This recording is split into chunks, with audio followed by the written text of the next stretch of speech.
Thanks for joining us. This is cycle 2 of Song of Solomon, Worship in the Word. This is verses 1-4. Oh, yeah. Yep.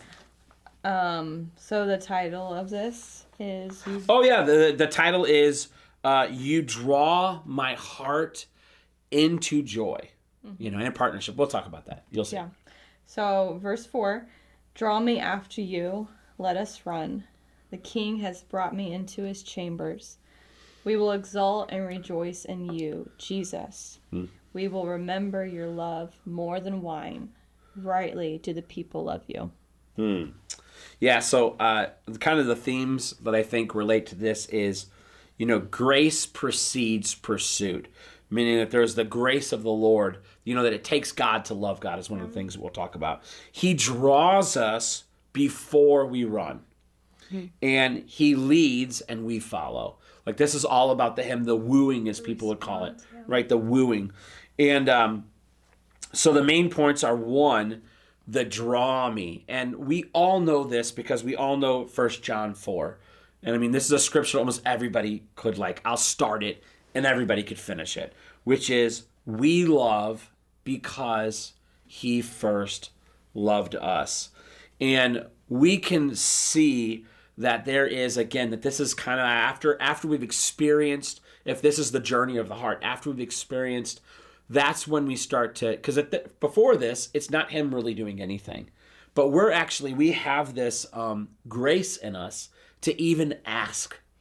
Like we've asked for these things, but we're asking, hey, draw me after you. I want to follow you. Yeah. Where else can I go? What else can I do? I want to run after you. I want to come after you. Yeah, because she goes from this place of asking and realization of who he is, of what he's done. But this is the first time she's like, I want to do this. Yeah. And I realize I can't do this apart from you, but I want to be in this partnership with you. Yeah.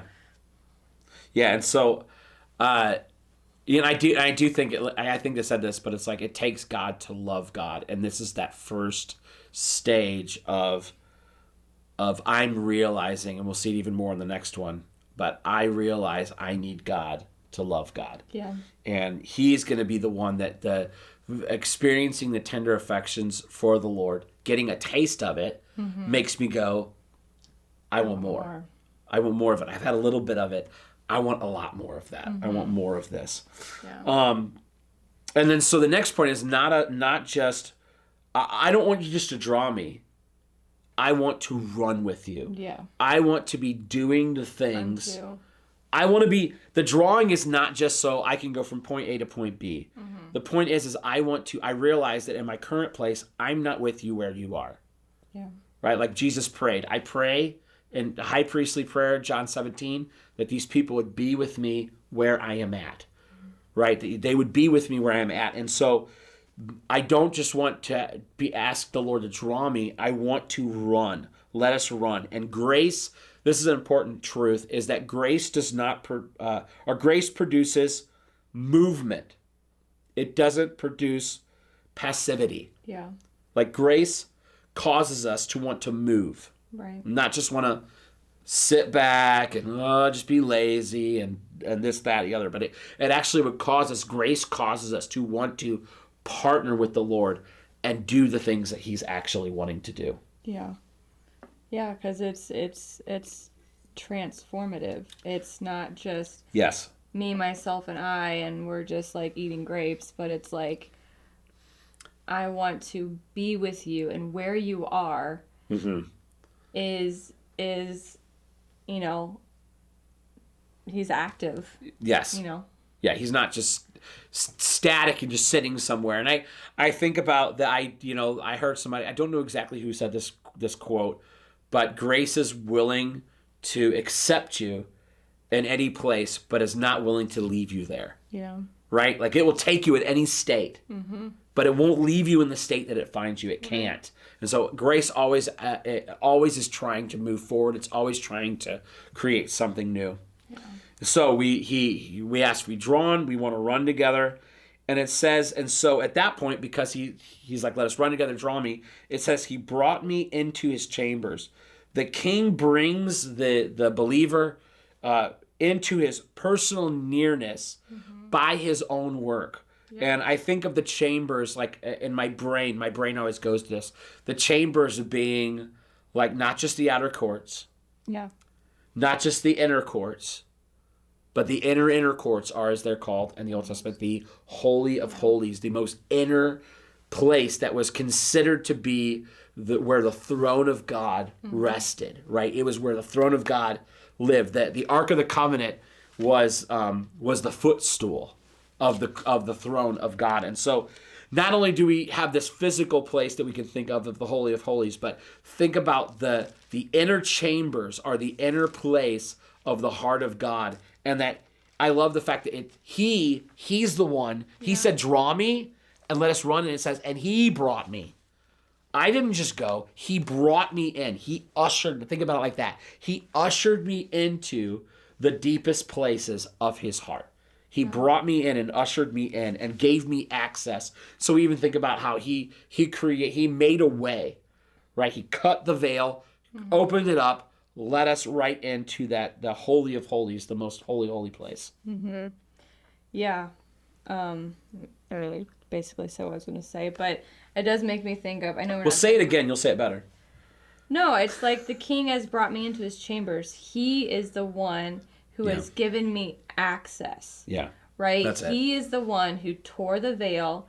He's the one that broke down every wall. Yeah. Everything that separated me from knowing his heart, from hearing his voice, from being led by his spirit, from XYZ, name it. He is the one that does the work. And he didn't just leave me there, right? But he actually gave me a place that was in the Holy of Holies, in the secret place. Yeah. And I think of Psalm 84. I know. Yeah, we just did it. My soul longs, yes, even faints for the courts of the Lord. My heart and my flesh cry out for the living God. He is giving her himself. Yes. Yeah, and so then at that point, it says, rightly do the people love you. And we talked about this earlier too, that the virgins love you, but the people love you. And the proper response to the love given by God is extravagant love.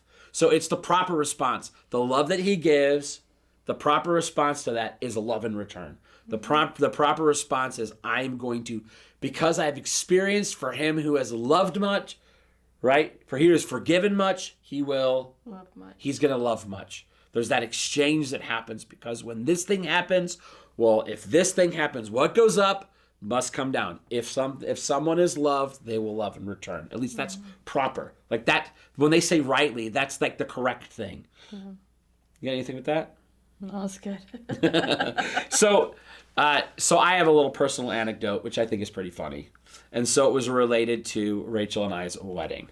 Ooh. I know, go figure, right? But it made sense.